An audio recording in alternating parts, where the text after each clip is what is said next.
Good afternoon. This is Woody Collins, and I was just outside and I was going to do this broadcast from outside.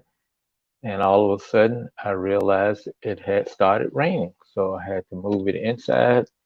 So I'm just sitting in front of my green screen. However, I just wanted to say hello to everybody. And I was going to try something different and stand up so that I wouldn't take as long and be more uh, appreciative of your time and also get it over and done before it started raining. However, it started raining before I even got set up good. So I'm inside.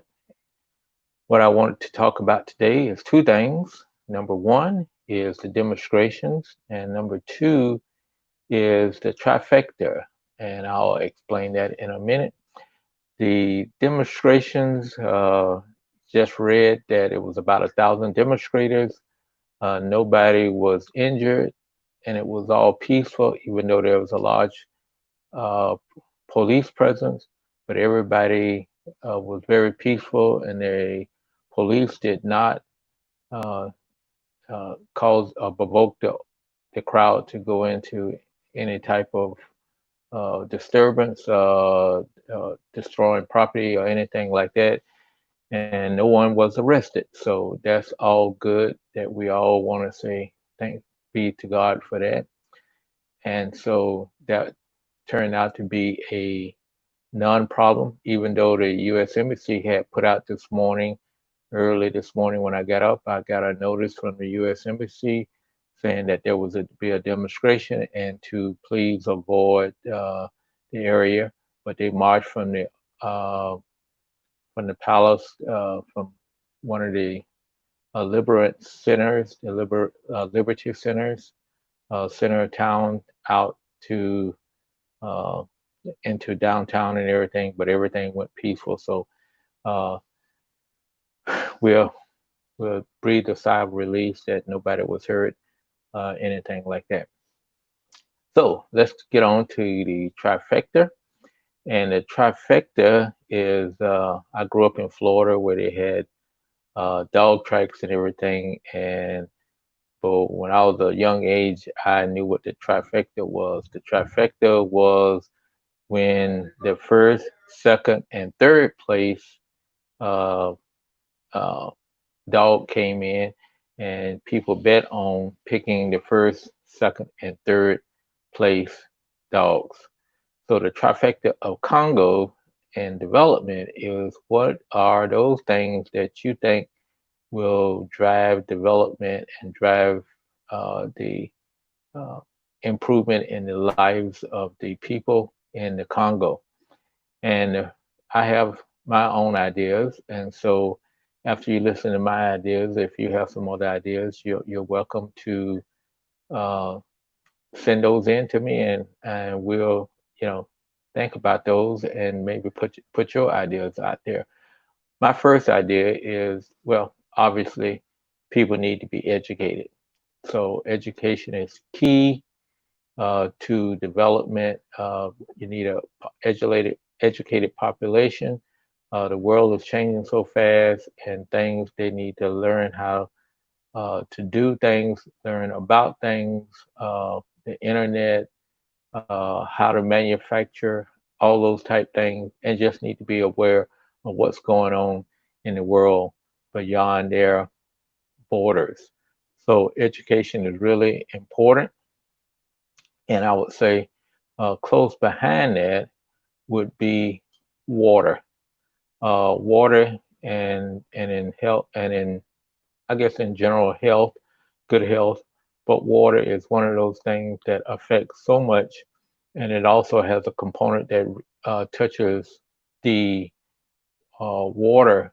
Also touches education because the majority of the people who are out collecting water during the day are young people who should be in school, two girls that's not in school.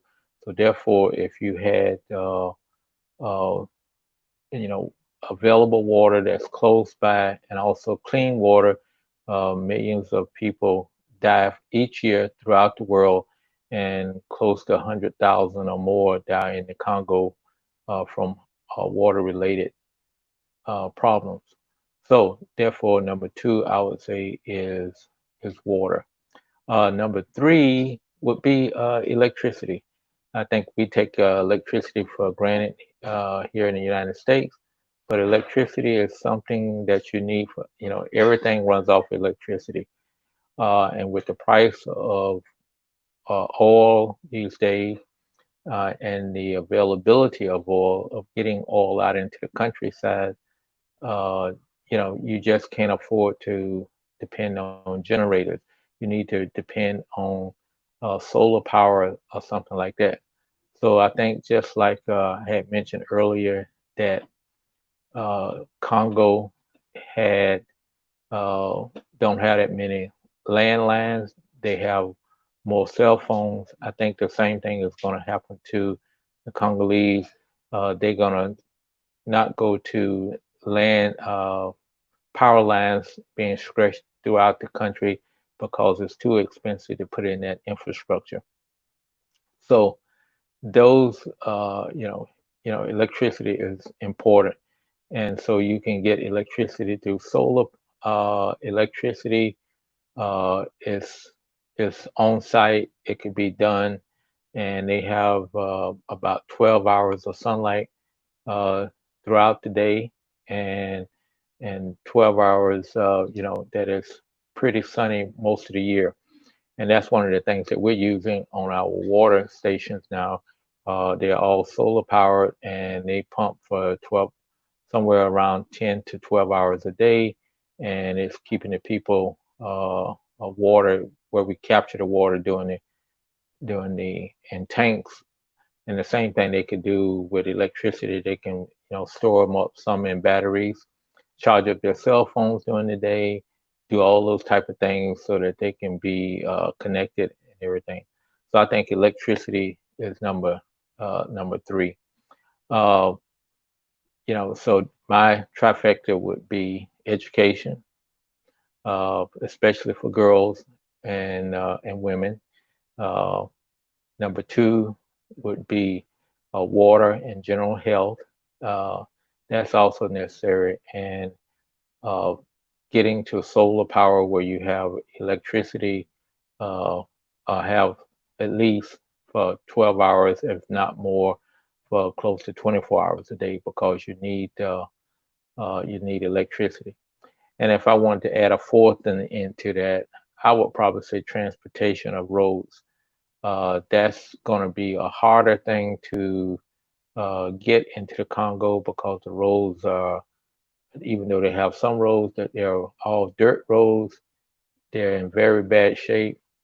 Most of the bridges that's across Congo has a lot of streams, so most of those bridges across the streams uh, have been broken down by heavy trucks who are overloaded trying to carry goods to different parts of the place. So, uh, you know, that's another one. Transportation would be another one.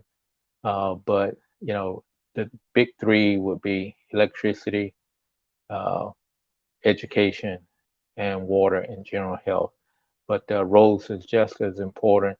There's no railroads there, so they need a transportation network, and that's probably more key to if they want to start exporting goods.